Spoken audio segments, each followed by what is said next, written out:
ja som ešte čakala, ja som myslela, že príde až tak neskôr, že už sa spolieha, že to má všetko hotové, ale proste som mu skúšala volať a ja chcela som akurát tebe volať.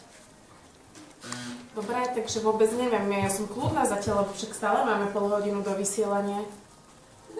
Aby bolo jasné, nášho generálneho riaditeľa sme sa dnes rozhodli nachytať na hruškách, vystreliť si z neho takým spôsobom, že som sa nedostavil do rádia. Petra Hyblová je v panike, v strese, rovnako aj Miňo Urbaník.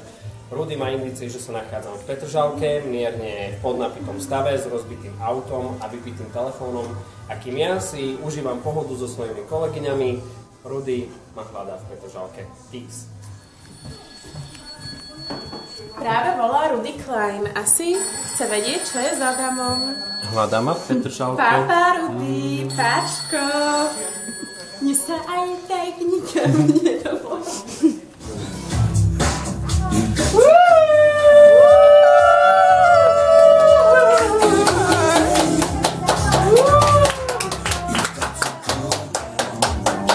Čau.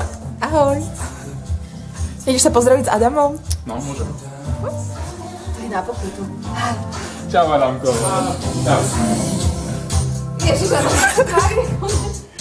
Ja sa teraz bojím. Jak som aj tak prišiel, poposkajte sa s mňa, hej. Čiže čo? Poposkajte si tvoj náklad na školíka, hej? Zaučite sa potom. Dobre, ďakujem. Anténa Hit Radio.